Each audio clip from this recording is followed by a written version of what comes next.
the title is XS, the next generation, for the Star Trek fans. I'm going to talk about a few modules that aim to improve XS or change or whatever.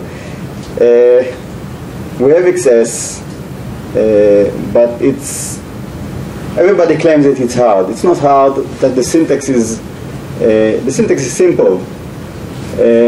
But when you use XS, you in the same time use the syntax of XS itself. You're mingling with Perl guts. That's a huge thing to do. You're handling type maps, and you are working in C, SAC2BU. So doing everything at the same time is probably hard. And we are not going to talk about XS. XS is a known problem. It has a lot of documentation on the website, on the web. Most of it is probably incorrect, but there is a documentation. I will talk about 3 modules: Ctypes and libperl++, they're not yet out, but they are now emerging, and XS++ that is already mature and on CPAN. Who am I? I'm a Perl programmer from Israel. Nice to meet you. I am here learning Japanese. Just started a 3 months course, and this is my first YAPC talk, and Larry Whale is here. So, yoroshiku onegai shimasu.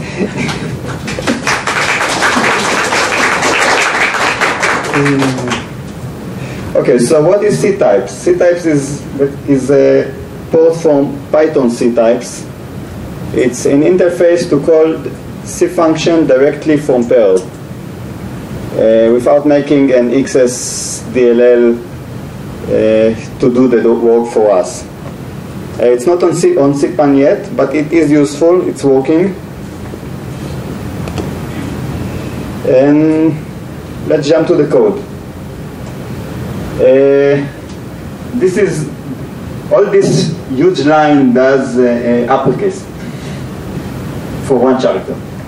I'm using a function that exists inside the MVCRT. That's a Visual Studio library.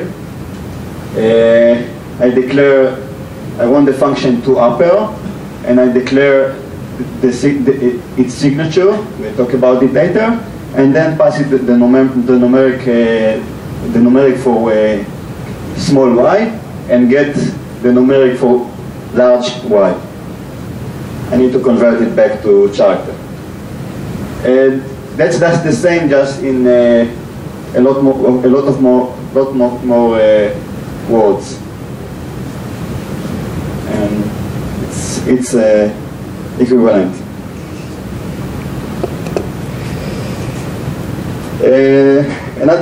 Another shorter example, message box A. I can declare the function and then just create for me a message box. This one, Win setting to API can do either, but he can't do the previous example. He's focused on Windows API.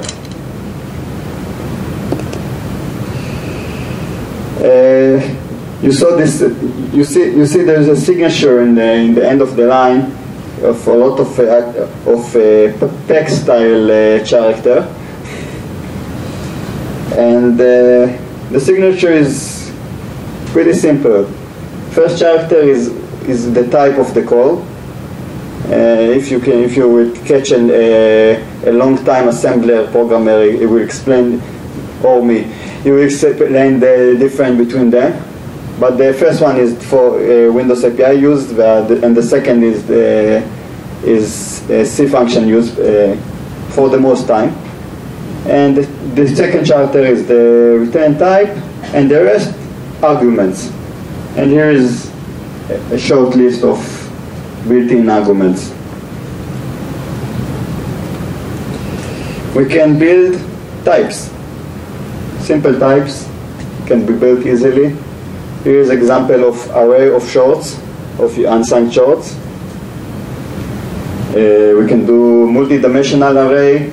We can do pointers, and we can access back the number inside, whatever inside them. A lot of seagulls, yes. Actually, now they're working. The person that writes that working now on the type system. So there may be minor change just until release. Of course, we have structs, and we can calculate the size, and we have alignment if it is important to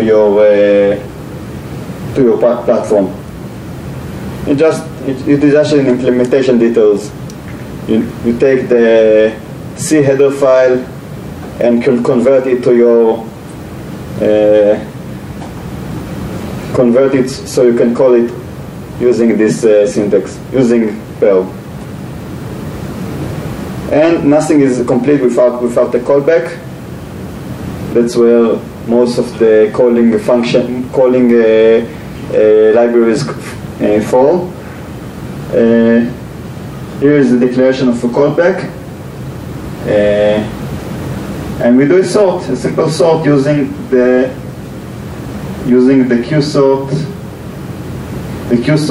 function inside the C library. This is example from the Unix world. So this is we are doing sort. We are giving it an array, the size of, and the pointer to get to callback. A quick call to update.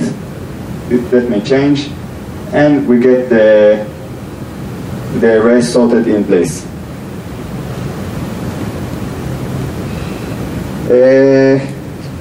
The C-type library can handle various types. It's doing CDLL, that is it's mostly for C function. The return type is default to be integer, and the calling type to C declaration. WinDLL, that's for WinAPI, or LeadDLL, that it checks that the return type is H result, and it checks otherwise throws. And he's doing a Perl-DLL function. It will connect your DLL, find the function, and call it, and check the exception. It's actually a bridge to dynamically load function from DLL Perl extensions inside. I don't think that works yet. It's that's aiming. Why do we like this model so much? Because it just take away a whole case of XS. If you just need to call some library, and you don't. Until now, we just made XS warping and work with that. Now we won't do it, meaning less XS code in the world, meaning more freedom for the core team to work. And that's good.